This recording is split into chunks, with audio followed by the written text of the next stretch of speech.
Pourquoi vous aimez faire rire? Alors là, qu'est-ce que ça vous procure? Je faisais le clown. J'étais le clown, moi, de la. Mais quoi, pour vous faire remarquer comme... Je sais pas. Vous savez pas. Ça m'amusait de faire ça. Puis après, quand j'étais au collège, j'ai fait une pièce de théâtre devant un public au réfectoire. Et là, j'ai eu un succès incroyable. Et d'entendre les gens rire de mes conneries, ça m'a fait plaisir. Et là, j'ai dit, waouh, ça, c'est classe. Bonsoir, Cadverade. Bonsoir, Mireille Dumas. Quelle sensualité, hein, quel glamour. Mais ce n'est pas du tout moi. Mais je peux même vous le prouver. Regardez. Non, mais alors, surtout, je me demande qu'est-ce qui fait cet effet de troisième dimension, là, de relief. Il y a une mise en relief, non? C'est une image trafiquée? Pas du tout, pas du tout. Mais non, c'est vous qui aimez présenter comme ça les parties les plus charnues de votre anatomie, non? Bah, dis donc, ça me rappelle les vacances. Voilà, la semaine dernière, j'étais encore comme ça. Jamais peur du ridicule, Cad. On ne se pose pas la question, on ne réfléchit pas à tout ça, au physique. D'abord, on ne pense pas que ces choses-là vont sortir un jour dans une émission, dans Vie publique, Vie privée, quelques années plus tard, dans ce nouveau décor, nouvel horaire, nouvelle couleur, nouvelle musique et nouveaux invités. Alors la question, est-ce que j'ai augmenté mes prix? Oui. Ils ont vraiment explosé vos cachets? Non, mais c'est pas moi qui décide, tout d'un coup, c'est comme ça. Ça s'est fait un peu naturellement, voilà. J'ai plus cette angoisse que j'avais énormément quand j'étais jeune, parce que longtemps, j'ai été à découvert.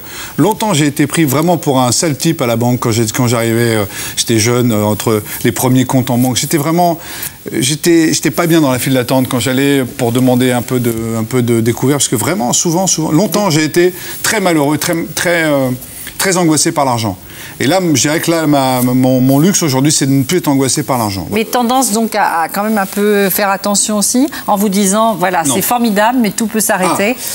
Oui, bien sûr, oui, mais ça c'est origine modeste et tout, donc. Oui, mais ça c'est l'angoisse, je pense que j'aurai, jusqu'à la fin, quoi. C'est-à-dire que tout peut s'arrêter. Bien sûr. C'est bien l'argent, on est d'accord, hein, mais le travail, c'est quand même. Ça, c'est bien. Et la notoriété, est-ce que vous en avez vraiment profité? Parce que quand ça s'est passé, le gros succès des ch'tis, hein, vous n'étiez pas là. Donc, est-ce que vous avez vu ça? J'avais les nerfs. On vous voyait en tournage en Afrique. J'étais en Afrique du Sud avec Olivier, on tournait Safari, ouais. Et je l'ai vécu de manière très lointaine. J'avais pas les vagues, quoi. J'avais rien, moi. J'avais des coups de fil de Dany, des producteurs. Je regardais sur Internet et je voyais bien. Et puis on m'appelait. Quand vous êtes revenu, alors, il y avait une transformation radicale. Oui, quand je suis revenu, de toute façon, je l'ai senti dans l'avion. Même, je vais vous dire, à l'aéroport de Johannesburg. Pour repartir à Paris. Je gère dans l'aéroport en attendant mon avion. Et là, je tombe sur un groupe de Français qui venaient de faire un safari en Afrique du Sud. Et ils se sont jetés sur moi, comme jamais on s'était jeté sur moi. Donc marrant. Vous en profitez quand même un peu maintenant. Vous n'avez pas perdu pied, du tout. Non. Nous, on a, avec Olivier, quand on a commencé à faire de la télévision, et du jour au lendemain, on était connus. Hein. C'est-à-dire qu'on était chez Jean-Luc Delarue. Un dimanche, je ne sais plus, par semaine, on faisait des sketchs ou des trucs, on était un peu les amuseurs de Jean-Luc. Du jour au lendemain, on est devenus connus. Et du jour au lendemain, ça nous a bousculé. Et là, on a pété les plombs avec Olivier. On se le dit toujours, hein. Ça va faire 15 ans. Les plombs de quelle manière? Tout d'un coup, ça y est, on travaillait avec des assistantes, on avait des gens qui travaillaient pour nous, parce qu'à la télévision, on a toujours plus ou moins des stagiaires à droite. Et on leur parlait peut-être pas bien. J'ai l'impression on s'était pris un peu pour des vedettes. Parce que tout d'un coup, on signait des autographes. Parce que dans la rue, on disait « Oh, c'est le fou là, c'est le fou de la 2 ». Je me rappelle, on m'avait traité le fou de la 2, je me rappelle. On ne connaissait pas mon nom encore. Donc on a un petit peu pété les plombs. Puis après, avec Olivier, comme on a beaucoup travaillé, on a passé plus de temps à travailler qu'à sortir. Sortir, moi, c'est vraiment exceptionnel. Mais par contre, ça peut faire mal, par contre. Parce que ça veut dire que je sors vraiment. Et là, je vous conseille de ne pas être là. Je sors à la rugbyman, vous voyez ce que je veux dire. C'est là qu'on vous retrouve en string. C'est là qu'on peut me retrouver en string, mais j'ai sans doute fini en string dans une boîte quelque part un jour, mais personne l'a su, personne l'a vu. Alors, vous répétez dans tous vos entretiens que vous aimez évidemment faire rire depuis l'enfance. C'est vrai. Moi, je voudrais savoir, sans faire de psychanalyse de bas étage, mais pourquoi vous aimez faire rire? Alors là, qu'est-ce que ça vous procure? Je faisais le clown. J'étais le clown, moi, de la. Mais quoi, pour vous faire remarquer comme... Je sais pas. Vous savez pas. Ça m'amusait de faire ça. Puis après, quand j'étais au collège, j'ai fait une pièce de théâtre devant un public au réfectoire. Et là, j'ai eu un succès incroyable. Et d'entendre les gens rire de mes conneries, ça m'a fait plaisir. Et là, j'ai dit, waouh, ça, c'est classe. L'école, vous étiez plutôt... J'étais pas bon, moi, l'école. Bon, j'étais un cancre sympathique, comme disait... Donc c'est une façon aussi d'être reconnu, aimé par les autres. Et puis je vais vous dire la vérité, Mireille, je crois que j'étais quand même... Dites-moi la vérité. Je vais vous dire un truc, je pense, maintenant que j'y pense, je crois que j'étais quand même assez vilain, quoi. J'étais pas je plaisais pas aux femmes, aux filles, aux jeunes filles, enfin aux filles de l'époque. Moi, j'étais celui quand même dans les booms, qui est le dernier quand même qui attrapait la dernière qui restait, quoi. Non, mais c'est un peu une image, c'est un peu violent, mais c'est vrai que moi, j'avais pas de... Je savais pas, tous mes potes, ils arrivaient, voilà, ils avaient des filles, ils roulaient des pelles dans tous les sens. Moi, j'étais un peu le dernier, quoi. Pas d'atout pour aller... Et je crois que ça m'a un peu pris la tête, ça m'a traumatisé, je crois. J'essaie d'expliquer, hein, oui. Regardez ça. Et là, voilà, je faisais le con, là. J'étais en train de faire le con, je faisais marrer mes potes, là. Et ça faisait rire les filles Non, là, à ce moment-là, ça fait pas marrer les filles, ça fait juste marrer les potes. Les filles, c'est maintenant, les filles, à la limite, que ça les fait marrer. C'est aujourd'hui que j'ai du succès. Ça n'a pas été du... Ah bon? Non, ça m'a pas bien servi. Enfin, ça m'a servi un peu au Club Med, un peu, et ensuite, quand j'étais musicien, parce que comme j'étais batteur, chanteur, ambianceur, je faisais marrer quand même. Donc c'est là où j'ai commencé à avoir un peu de charme, de succès. Je pense que le rire remplace le charme et la beauté, quoi. Je crois, moi. L'humour, ça remplace c'est une forme de beauté. Et maintenant, les femmes vous courtisent, c'est ce que vous dites? Un peu plus, mais enfin, tout le monde sait que je suis un peu marié, quand même. Je suis très marié. Mais on voit bien, enfin, on voit bien que les gens vous regardent un petit peu différemment, quand même. Bon, enfin, mais aujourd'hui, vous êtes quand même apaisé, j'allais dire, vous avez fait la paix avec votre physique. Mon physique m'a fait travailler, me fait exister. Ma calvitie me fait travailler, mon nez un peu tordu me fait travailler, ma tête me fait bosser. C'est pas un problème. Mais vous êtes très bien cadre. Mais oui, non, c'est pas ce que je veux dire. Non, mais je suis pas apaisé dans le sens où le travail peut tout d'un coup s'arrêter, quoi. Je veux dire, à un moment donné, c'est ça le truc. Et tout le monde est comme ça. Moi, ce qui m'intéresse, c'est que vous incarnez, justement, dans les films, on y revient, vraiment le français type, alors que vous avez la double nationalité. Donc la double nationalité. Vous êtes double origine. La double origine. Non, je suis né en Algérie, mais j'ai la nationalité française. Vous avez la nationalité française, mais vous êtes né en Algérie. Je suis né en Algérie et mon père, surtout, est d'origine algérienne. Voilà. Et ma mère est berrichonne. Voilà, lui, il est né en Algérie, votre père. Mon père est algérien. Il est venu en France il est venu en France très jeune et il a rencontré ma mère. Et voilà, et ils ont eu 4 enfants. Et d'ailleurs, vous dites que vous êtes beurrichon. J'ai dit ça un jour, et je trouvais ça marrant comme définition. On disait les beurs, les berrichons, donc je suis beurrichon. Oui, parce que j'estime avoir vraiment les deux origines en moi, quoi. Même si mon père algérien nous a jamais imposé ni les traditions, ni la religion, ni la façon de vivre, ni la manière des Algériens. En France, on vivait en France, on était français. Catholique, religion catholique? Non, aucune religion. Aucune religion? Non. Mais non, ça aurait été compliqué. non, mais ma mère était un peu anti-cléricale, j'ai envie de dire, et mon père pas du tout... musulman. Pas du tout musulman, non. Seuls nos prénoms, qui ont été choisis d'ailleurs par ma mère, c'est ma mère française qui a choisi de nous appeler avec des prénoms algériens. Oui. Mon père, il aurait bien aimé qu'on ait des prénoms français. Mais oui, d'autant plus que votre père, Mohamed, en arrivant en France... a changé de prénom. Il a changé. Il s'est fait appeler Rémi. Rémi, oui. Mon père s'appelle Mohamed, il dirigeait déjà du monde, il dirigeait des Français. Qu'est-ce qu'il faisait comme métier? Alors, il était ouvrier. Ouvrier spécialisé dans une entreprise qui fabriquait des wagons de marchandises, qui louait des wagons dans une usine dans la Loire. Et là, il s'appelait comment? Mohamed? Il s'appelait Mohamed. Il s'appelait Mohamed. Mon père est très discret là-dessus. Vous savez... Il a du mal à en parler encore maintenant? Je crois, parce que je pense que c'est une vraie douleur, une vraie souffrance finalement d'avoir dû se noyer un peu dans la masse et d'avoir dû... Parce qu'à l'époque... Perdre son identité. Oui, parce qu'à l'époque, à la différence d'aujourd'hui, on revendique beaucoup plus d'être un Algérien ou un Marocain ou un Maghrébin ou un Africain, ce que vous voulez, ou un étranger, bref. À l'époque, on essayait de ne pas déranger, surtout. On voulait ne pas déranger. Donc le fait de s'appeler Rémi, c'était aussi... D'abord parce qu'il avait une allure plutôt très, très française, et il dirigeait des gens. Et je crois que ça le gênait, c'est ce qu'il a essayé de m'expliquer, mais j'ai toujours du mal avec ce sujet-là, ça le gênait, lui, de s'appeler Mohamed et de diriger des Français. Donc il préférait s'appeler Rémi, il pensait que ça les dérangerait moins, eux, de se faire diriger par un Français que par un Algérien. Vous voyez ce que je veux dire ou pas? À l'époque. C'est une façon à lui de s'intégrer. De s'intégrer, de ne pas déranger, donc c'était plus simple de se faire appeler Rémi. Et vous l'appeliez comment? Non, on l'appelait papa. On l'appelait papa. Et un jour, quand j'ai raconté cette histoire, mon père l'a lu, et je crois que ça lui a fait plaisir que je raconte cette histoire. Étant enfant, Oui. vous avez souffert de xénophobie, de racisme déclaré ou latent? Moi j'ai eu le choix à un moment donné aussi de changer de prénom. Parce que moi, je m'appelle Kad Merad, mais Kad, c'est Kadour en vérité. Donc Oui. j'ai simplement coupé mon prénom, que ça sonne un peu Et moins... pourquoi vous avez changé de prénom? Moi, ça a été parce que quand j'ai commencé à faire de la radio en banlieue, à l'époque à Ivry, on m'a fait comprendre que Kadour, ça faisait trop MJC, quoi. Ça faisait trop algérien, trop Donc trop banlieue. Des années après, combien d'années après Mais l'arrivée de votre 40 père? ans après. Voilà, donc on était toujours Mais dans toujours. le même problème. Mais non mais c'est pour ça qu'on en Le parle. problème, c'est déplacé. D'accord. C'est Ok. toujours le même problème. Je peux vous dire que le sujet du film que je viens de tourner avec Olivier, c'est exactement le sujet. Mais justement, c'est pour ça. À partir du moment où avec Olivier, on a décidé de faire ce film sur ce problème d'identité, j'ai rencontré des tas de gens et carte de visite à l'appui qui s'appelaient Nino, Roméo, qui changeaient de prénom italien souvent, alors qu'ils s'appelaient Bachir, Nadir, et tout ce que vous voulez. Malgré les Rachida Dati, malgré les Zinedine Zidane, malgré Jamel Debbouze, on continue d'avoir beaucoup ça au quotidien. Parce que c'est mieux, c'est plus facile, et c'est la vérité. Pour trouver du travail, un logement, voilà, on est et parce d'accord. que... Voilà. Et donc vous avez accepté de changer de couper votre... J'étais obligé, parce que sinon Vous pensez que ça aurait été un frein, Kad? Bah ça a été, moi, ça a été un frein. Moi, mon Kadour a été un frein à plusieurs reprises. J'ai souffert de ça, moi, quand j'ai commencé le théâtre. Quand j'ai commencé à faire des cours de théâtre et que j'ai commencé à faire des castings, par exemple. Dès que je me suis retrouvé dans les castings et qu'on a vu mon nom, on m'a plutôt orienté vers des rôles d'Algériens, d'Arabes.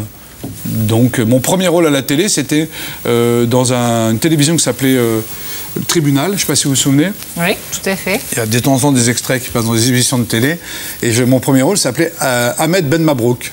Voilà, c'était mon premier personnage. Et je vous promets, Mireille, que quand j'ai dit bon d'accord, donc ok, donc le chemin pour ensuite faire à l'acteur simplement et pouvoir jouer tout ce que je voulais va être très très très long.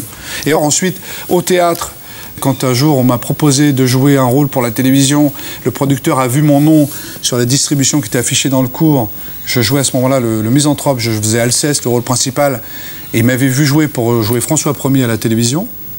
Il m'avait vu, il avait dit c'est formidable, donc j'étais content. Il a vu la distribution, il a fait, il s'appelle Kadour Merad, Alceste, là? Oui.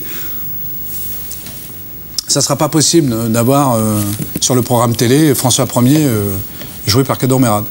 Je l'ai vécu, ça. Voilà. Ah ça a été... Et à ce moment-là, j'ai flippé et j'ai voulu m'appeler François Kadour à un moment donné. Pourquoi ne pas prendre un pseudonyme? Je vous assure, j'ai voulu prendre le nom de ma mère, Béguin. Ma mère s'appelle Béguin. J'ai voulu m'appeler François Béguin. Pas mal. Ouais, bon, mais je vous assure, Mireille, je me suis regardé dans la glace, j'ai dit François Béguin, ça va? Alors, sans doute que l'histoire de mon père m'est revenue aussi un petit peu dans la tête en me disant, mais attends, mon père il a déjà fait, je vais pas recommencer, on va pas recommencer l'histoire. Et en fait, j'en ai plus souffert du tout après, finalement. Je crois qu'après, j'ai eu 2-3 comme ça, petites alertes. Et puis, je sais pas, après, le physique, je sais pas, le fait de faire rire peut-être enlever, je sais pas, après, voilà. Mais... C'est pour ça que votre parcours est d'autant plus intéressant qu'aujourd'hui, je le répète, vous incarnez souvent, d'ailleurs, dans les films, oui, voilà, le bon vieux français, le bon français. Oui, français, mais presque baguette de pain. Mais moi, je suis un bon français, moi. Je suis un bon vieux français. Je suis pas en train de faire des efforts pour jouer le français. Je suis un français moyen. C'est ce que je vous disais tout à l'heure. Et maintenant que vous avez fait ce parcours, tout ce parcours formidable, est-ce que vous reprendriez le prénom de Kadour? Mais j'y ai pensé 100 000 fois. Ah, j'imagine. Alors? Mais je le ferai pas. Pourquoi? Ben non, parce que là, ça serait trop provoquant. Alors que c'est pas le but du tout. Moi, je suis pas du tout. Je suis pas un. J'ai pas de. Oui, on voit bien que vous n'êtes pas dans la provocation. Non, mais je veux dire, je veux bien dire des choses, en parler, mais je peux pas le revendiquer à ce point-là, puisque moi, j'ai pas été élevé comme ça. Mais je vous dis, c'est ma maman, Janine Béguin. Ma maman s'appelle Janine Béguin, qui a dit à mon père, Mohamed Merad, je veux que mes enfants aient des prénoms algériens. Mais alors, est-ce que vous lui avez demandé à votre mère? Moi, je voulais les interviewer, vos parents. Vous m'avez dit qu'ils sont trop timides et tout. Parce que... Mais alors, dites-moi, à leur place, votre mère l'a fait pour... Je ne sais pas. Non, mais parce que son mari avait dû changer de prénom. Non, je pense que finalement, elle voulait assumer quelque chose. Je pense que c'est une forme de rebellion, peut-être vis-à-vis de ses parents à elle, qui sont plus là malheureusement, mes grands-parents. Mais je pense qu'elle a dû elle a dû en souffrir un peu de vivre avec Mohamed à l'époque. Mais oui, on est à Bourges, je ne sais où, dans une petite ville, voilà, à l'époque où les Algériens sont les Algériens, quoi, sont les immigrés. Donc, moi je crois, j'analyse ça comme ça, mais on ne parle pas beaucoup de ces choses-là avec nos parents, vous savez. Oui. Il y a beaucoup de pudeur. Mon père a énormément de pudeur sur. C'est pour ça que je pense que jusqu'à. Je vais arriver à sortir tout ça de mon père. Je sais maintenant pourquoi il s'est appelé Rémi, il m'a expliqué pourquoi, mais ça a été long, j'ai 45 ans. Ils n'ont jamais réussi à nous expliquer vraiment. Et je pense qu'ils ont beaucoup été. Ils ont pas souffert, mais ils ont dû beaucoup être confrontés à ce problème-là, du racisme. Et je pense que ma mère, par amour pour mon père, a dit je vais les appeler Kadour, Reda, Yasmina, Karim. Ça, c'est magnifique. Et voilà. Moi, je trouve ça génial. Enfin, je trouve ça extraordinaire. Je pense que c'est une vraie preuve d'amour, quoi. Et votre relation avec l'Algérie? Parce que vous y êtes né, mais vous avez vécu 2 ans. 2 ans. Donc, je suis reparti à 2 ans. Mais par contre, la relation, c'était toutes les vacances, toutes les grandes vacances. Et j'ai des souvenirs extraordinaires. On prenait la Mi-8, la remorque, ma petite sœur qui dormait sur la plage arrière, parce qu'elle était toute petite, les 3 mômes derrière, mon père qui fumait, pas de clim, vous imaginez, hein. Et on faisait 3 jours de voyage. Et on arrivait à un petit village qui s'appelle Ouled Mimoun, en français La Mauricière. Un village dans lequel il y avait mes grands-parents, ma famille, une ferme. Ils avaient une ferme, mes grands-parents. Et voilà, et puis les odeurs, la vie, le couscous, à manger tous dans la même pièce, de la musique, mes cousins en train de faire de la musique, toujours de la musique, de la joie. Ma tante qui tenait un hammam. Oui, je pense que... oui, non, mais ça fait partie, bien sûr. J'ai un grand souvenir de l'Algérie. J'ai énormément de souvenirs très agréables de l'Algérie. C'est un beau pays, en plus c'est un beau pays. Les Algériens sont des gens adorables, gentils, qui subissent juste un régime difficile, un gouvernement pas facile. Enfin, la vie politique là-bas, c'est un enfer. Enfin, ça vous intéresse, la politique? Pas plus que ça, non, pas beaucoup. Je suis très mauvais, donc vous voyez, là, j'ai voulu tout d'un coup rentrer dans un domaine et j'ai fait tout de suite, hop. Non, ça, je peux pas. Non, là, la politique, là, je n'arrive pas à m'y intéresser. Aucun homme politique ne me fait intéresser à la politique. Franchement, pour moi, c'est une question d'homme. J'ai du mal à m'intéresser à la vie politique, franchement. Alors, quand Nicolas Sarkozy vous demande, il y a 1 an maintenant, pour le 60e anniversaire des droits de l'homme, de lire le jour du 14 juillet la déclaration des droits de l'homme, vous dites oui. Oui, j'ai dit oui. Mais je dis oui souvent parce qu'il faudrait dire non. Parce qu'il faudrait dire non. Ah, parce que vous le regrettez? Ah, pas du tout, au contraire. Bon. Non, mais vous ne pouvez pas imaginer le nombre de gens qui m'ont voulu m'en dissuader. En me disant, mais t'es fou, tu te rends pas compte, c'est dur, c'est l'enfer de faire ça devant les présidents, les machins, puis tout ça, puis ça va être récupéré politiquement, tout ça. Je dis, attendez. Wow. Put the gun down. Hey, man. J'ai dit, attendez, on me propose quelque chose que j'aurais sans doute jamais l'occasion de refaire dans ma vie. J'ai pensé à mes parents aussi, à mon père évidemment. J'ai dit, écoute, alors là, quand j'ai dit à mon père, tu sais pas ce qu'on m'a demandé, papa. Je crois qu'il est devenu fou. C'est un symbole pour lui qui doit... Enfin, c'est énorme. Il est tellement fier. Tellement fier. Évidemment, quand il m'a vu la télé, il a pris la télé en photo. Je voudrais... oui. Ah bah ça, c'est un grand truc. Pour l'immortaliser. Ah ben ça, la télé et la photo, son fils dedans. Le texte difficile. Le costard, j'ai un costard de ouf. Le texte, c'est un enfer. Je l'ai lu 1 million de fois. Parce que je ne sais pas si vous avez déjà lu, c'est très difficile de comprendre. Parce que le plus difficile pour faire passer un texte, c'est déjà de le comprendre soi-même. Et j'avoue que je ne comprenais pas tout. Il a fallu que je le dissèque, je le décortique. C'était très dur. Et en même temps, j'ai kiffé. Mais alors, qu'est-ce qui vous a plu? Mais vous imaginez pas, vous êtes le seul au monde à ce moment-là. C'est-à-dire qu'il n'y a que vous, devant toutes les télés du monde, devant tous ces présidents au garde à vous, devant vous. Il n'y a plus que vous. Vous vous rendez pas compte, vous êtes sur la place de la Concorde. Pendant 2 minutes, vous êtes le seul. Vous pouvez dire ce que vous voulez. J'aurais pu dire Bilout au milieu de la phrase. Si vous ne l'avez pas fait, justement. Non, je l'ai pas fait. Non, mais c'était un vieux délire. Non, mais j'avais appelé Dany. Je fais, écoute, je vais tenter un truc. Non, mais c'était pour rigoler, évidemment. Je l'aurais jamais fait. Mais bien sûr, vous n'auriez jamais... On sent, vous êtes vraiment... Non, je suis très investi du truc. Et justement, quand vous dites, non, mais c'est intéressant de nous entendre dire, vous vous rendez compte, on est tout seul face à la télé. C'est plus fort que lorsque l'on est comédien? Ah, c'est un truc de fou, hein. C'est un truc de fou. Ouais, c'est un truc de fou. On retient son souffle et on est seul.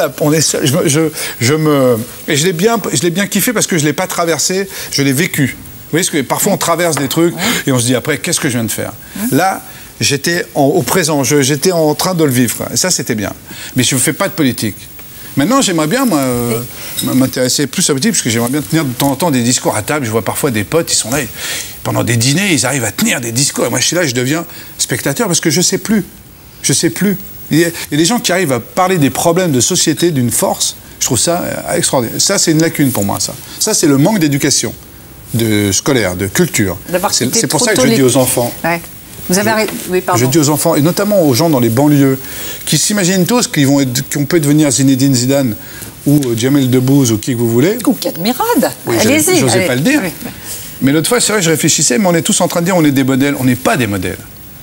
Aujourd'hui, Zidane, il n'y en aura peut-être plus jamais dans notre vie, un mec qui vient des quartiers difficiles de Marseille, qui devient un des mecs les plus appréciés dans le monde.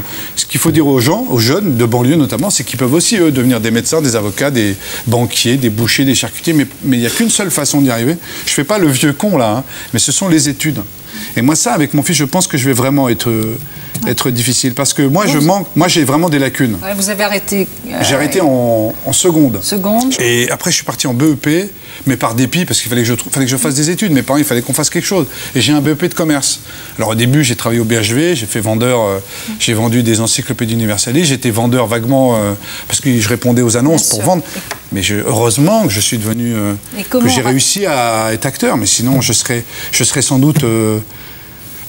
Voilà, ça aurait pu ne pas marcher. Type, quoi, qui n'a pas les moyens, qui ne vit pas bien, parce que je n'ai pas fait d'études. Et encore une fois, franchement, ça, c'est un message qui est important pour moi. Et votre mère, c'est vrai qu'elle corrigeait aussi vos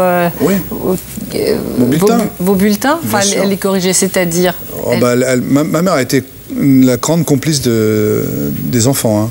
Mon père étant très sévère et très concentré sur le boulot et très à faire tourner la baraque parce qu'il partait tôt le matin et rentrait le soir un peu énervé, ma mère était à la maison quand elle ne travaillait pas et elle était notre complice. Donc on cachait les bulletins ensemble, on faisait croire que la poste était en grève. Enfin, c'était... Mon père, il l'a appris il n'y a pas longtemps, ça l'a bien énervé, ça. Mon père, il apprend des trucs. Comme nous, on apprend des choses sur lui sur eux, ils apprennent... Enfin, lui, il apprend des choses sur tout ce qui s'est passé dans son dos. Votre mère, on sent, c'est un lien très fort. Ouais. C'est une femme formidable, merveilleuse. D'ailleurs, vous lui avez rendu hommage lors d'un Vivement Dimanche. Ouais, mais c'était le moindre hommage. Vous chantez, je vais chanter une chanson d'Arnaud, les yeux de ma mère. Je crois qu'on en a un extrait. Non. Dans les yeux de ma mère. Elle est belle, ma mère. Hein. Magnifique. Elle est magnifique. Et on sent toute la... D'ailleurs, il y a beaucoup de pudeur dans votre famille. Énormément. C'est la première fois que vous le disiez comme ça, que vous l'aimiez? Quelque part, oui, c'est vrai que c'est une façon... oui. Ben, on est, dans la famille, ça a toujours été un peu comme ça, cette espèce de pudeur.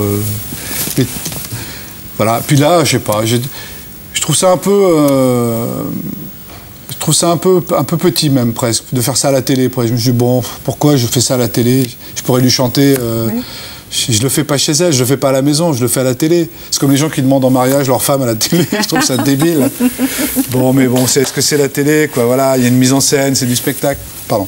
Je postillonne sur cette table Carmin, qui est magnifique. Nouveau décor. Hein. Un nouveau décor, hein. Surtout la table. Mais bon, en même temps, ils savent très bien, nos parents, qu'on les aime beaucoup et que... Je suis sûre que vous le répétez à votre fils. J'arrête pas. Ah bah voilà. Je n'arrête pas. Et lui, il le dit aussi, donc c'est sympa.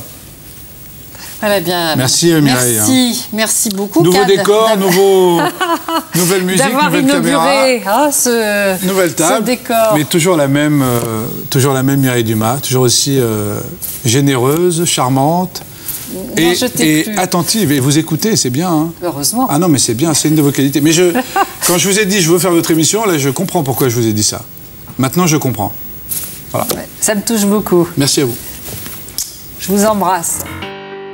Pour ne rien manquer sur ma chaîne Ina Mireille Dumas, abonnez-vous et activez la cloche.